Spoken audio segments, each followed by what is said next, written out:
Hello? There was a survey conducted among top executives in large companies in the United States regarding the factors that could lead them to hold executive positions in their respective companies. Their answers were not hard work, professionalism, or outstanding performance, but whether they were on good terms with the boss. Of course, for them, being honest and straightforward at work was not really important. But a manipulator doesn't just sit back and accept this unfairness. They acknowledge this reality and calculate how this fact can work in their favor. They know they have to ingratiate themselves and build relationships at the right times. And this is the subject of our lecture for the third episode, which is about favoritism. In this episode, I will talk a lot about friendships and closeness. But before that, let me explain the difference between friendship and closeness. When your friend has a business idea, they will first offer it to their family, partner, and close friends. And if they reject the offer, then it will be given to you. When your friend offers you a business opportunity, it is based on the fact that you are their friend. But when family, close friends, or partners show interest in that offer, your friend will redirect it to them. Just as before, because, in the end, friends are just friends. And again, this is a basic human trait that is often driven by emotions. Human closeness to others can sometimes lead them to make irrational decisions. Even an experienced businessman who knows the ins and outs of the business world often makes decisions without rationality and relies more on favoritism. For example, a coffee collector who has a national scale business and even exports to several countries. When I dealt with him, I noticed something strange. Contrary to his stubborn nature, which is usually logical and profit-oriented, he made decisions based on favoritism. For instance, when he wanted to open a new distributorship in a certain area for marketing, he did not seek help from someone with expertise like me, his business consultant, or directly contract with a marketing or outsourcing company. Instead, he asked for help from a friend who had no background in business. Everybody is here now.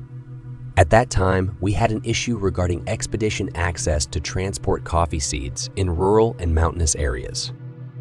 We needed trucks and backup vehicles that were still powerful enough to traverse extreme terrain. He should have hired a professional service or used local residents. But instead, he gave this job to his son's girlfriend, who was still a student. Of course, this decision was a total failure. Because favoritism is so easily exploited, manipulators who can position themselves as everyone's favorite will advance far in the office. Here are 3 techniques that manipulators typically use to build bonds or closeness with the people around them. First is smiling, just as I advise my students when meeting with clients. Smile as naturally as possible.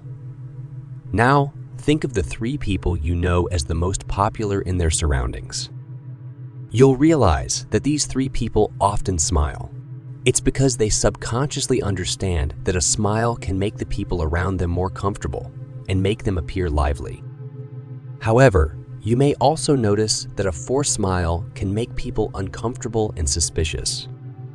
What I mean by a natural smile is someone who can genuinely smile warmly and naturally, not someone who forces their smile and makes others uncomfortable and suspicious. If a smile can make someone look warm and can also make others look suspicious, the difference lies in how they smile. Usually, manipulators do this by smiling when and after they say what they mean. The key is usually how their faces look when they smile.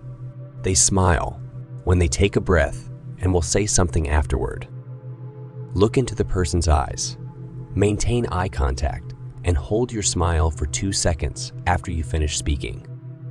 Try it, and you will feel the magic of a smile. When you genuinely smile at someone, you appear a bit more charming, and this lowers their defenses.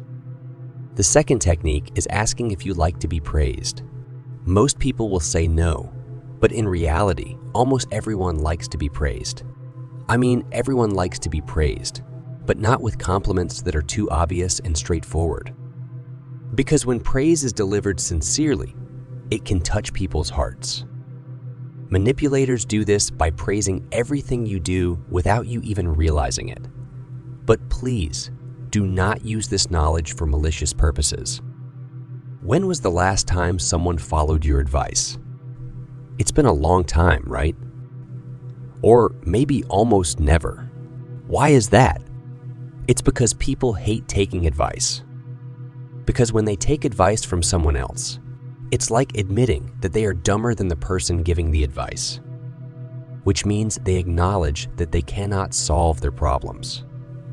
Now, imagine someone suddenly informs you and thanks you deeply for the advice you gave them about their problems and that it worked really well. After the initial surprise, your heart and soul will be filled with pride and a sense of accomplishment because the idea you gave worked well.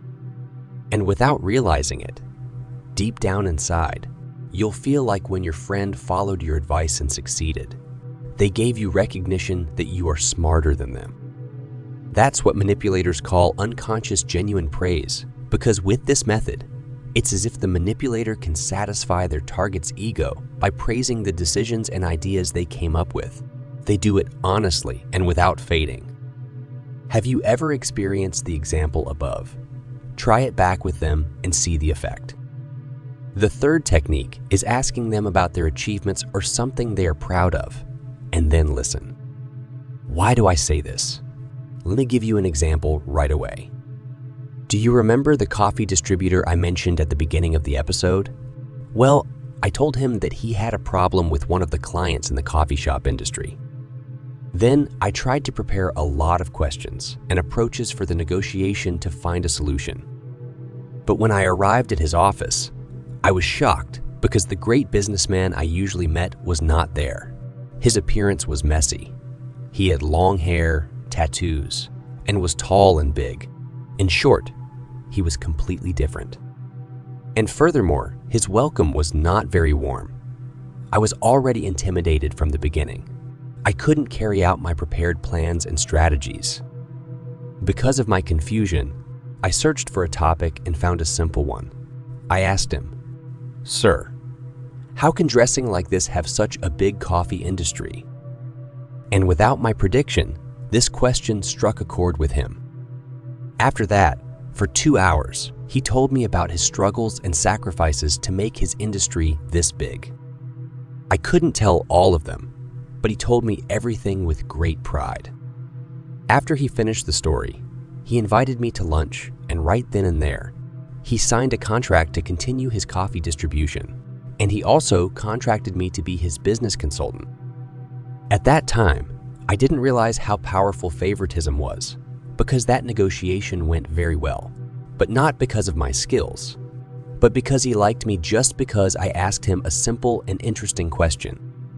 That's why whenever you meet new people, ask them about their profession, but ask in detail because even if someone doesn't really like their profession, they still really like to talk about how they got that profession. And if you find people using the 3 techniques I mentioned earlier, be careful.